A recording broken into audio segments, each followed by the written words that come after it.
안녕하십니까. 송세무사의 구실이야기 55번째 이야기입니다. 자녀가 부모로부터 사전 증여받고 이번에 추가로 증여받고자 하는 경우 합산해서 신고하는 규정과 적용할 증여재산 공제에 대해서 설명할 텐데요. 약간 특수한 상황을 안내하고자 합니다. 사례는 이렇습니다.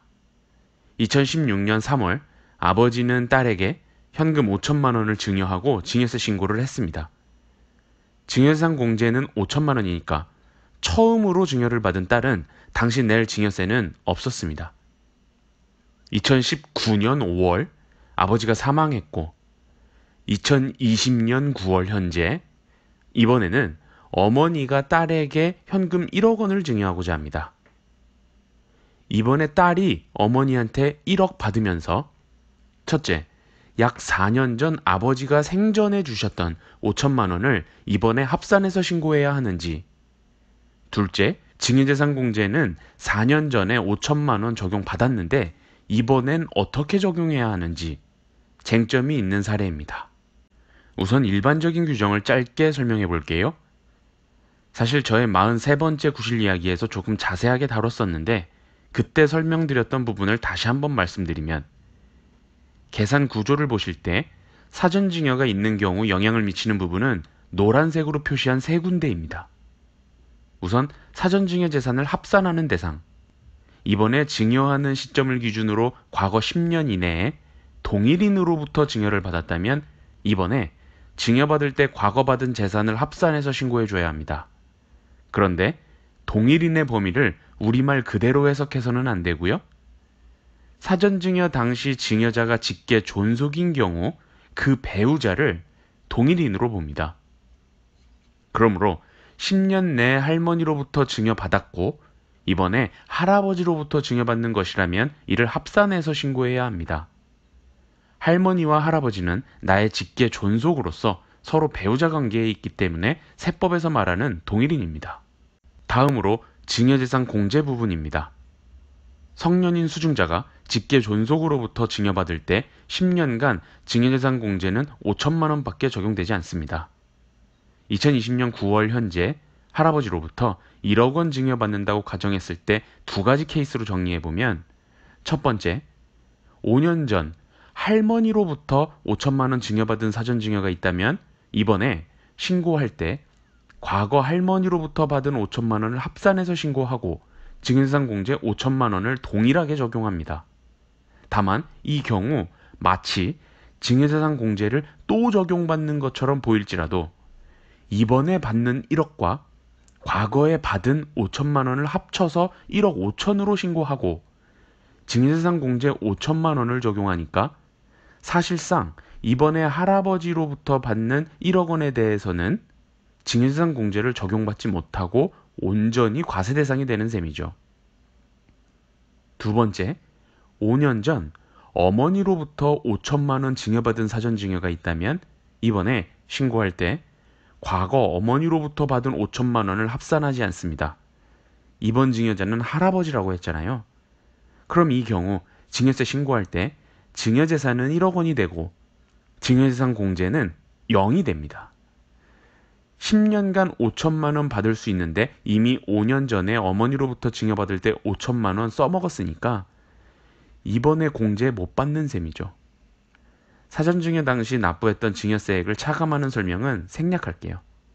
이제 우리의 사례로 돌아와서 2020년 9월 현재 어머니로부터 현금 1억 원을 증여받을 때 딸은 증여세를 어떻게 신고해야 할까요? 우선 사전증여 재산의 합산 여부를 판단하기 위해 2016년 3월 아버지로부터 5천만 원을 받았는데 세법에서는 직계 존속인 경우 배우자 관계를 동일인으로 보기 때문에 이번에 어머니가 증여할 때 현재에는 사망한 아버지를 어머니의 배우자로 보아야 하는지가 쟁점입니다. 정답은 합산하지 않습니다. 4년 전 생전에 아버지로부터 받은 재산은 이번 어머니의 증여에 대한 증여세 신고할 때 합산하지 않습니다. 법률 근거는 이렇습니다. 예규인데요. 서면 상속증여 2016-5454 해당 증여일 전 10년 이내에 부로부터 받은 증여재산가액의 합계액이 1천만 원 이상인 경우에는 그 가액을 증여세 과세가액에 가산하는 것이나 모에게 증여받기 전에 부가 사망한 경우에는 부를 모의 동일인으로 보아 합산과세하지 않는 것임. 즉, 이번에 어머니가 증여할 때 사망한 아버지가 사전증여했더라도 이는 어머니와 동일인으로 보지 않는다는 뜻입니다. 따라서 사례에서 신고할 증여세 대상은 어머니가 증여하는 현금 1억 원이 되겠네요. 그렇다면 사전증여 합산 없이 1억 원 증여세 신고하고자 할 때 과거 증여재산공제 5천만 원을 받았으나 그때의 증여자가 사망했으니 이는 소멸되고 다시 증여재산공제 5천만 원을 받을 수 있을까요? 즉, 딸이 이번에 증여세 신고할 때 증여재산 1억 원의 증여재산공제 5천만 원을 또 적용해서 차액 5천만 원에 대해서만 과세될까요? 아니면 증여재산공제를 받지 못하고 1억 원 전액에 대해서 과세될까요? 정답은 증여재산공제는 받지 못합니다. 법률 근거는 이렇습니다. 재산 118. 부로부터 증여받기 전에 모가 사망한 경우 동일인 증여 합산 대상 해당 여부 및 증여재산 공제 방법에 대하여 모가 사망한 경우에는 동일인으로 보지 않으므로 그 후 부로부터 증여받았을 때 모의 증여재산을 합산과세하지 않으나 증여재산 공제액은 10년간 5천만 원을 초과할 수 없음. 해석하면 이렇습니다. 증여재산 공제는 직계 존속이라고 하는 그룹을 통틀어서 10년간 5천만 원을 적용받을 수 있는 것입니다. 우리의 사례에서 현재 시점 아버지가 사망했더라도 2016년 생전 사전증여 당시 아버지로부터 증여받은 것이 직계 존속으로부터 받은 사실은 변함이 없는 것이므로 이미 10년 사이에 5천만 원을 써먹은 셈이 되는 것입니다. 따라서 이번에 어머니로부터 받는 1억 원에 대해서 증여재산 공제 없이 그대로 과세 대상이 되겠네요. 이를 모두 정리한 계산구조를 살펴보시면 좋겠습니다. 이번에 어머니로부터 1억 원 증여받으면서 4년 전 아버지로부터 받은 5천만 원은 합산하지 않되 증여재산 공제를 적용받지 못하니까 1억 원의 세율 10% 적용해서 1천만 원 정도의 증여세를 부담하게 됩니다. 오늘의 이야기는 특수한 사례이긴 합니다.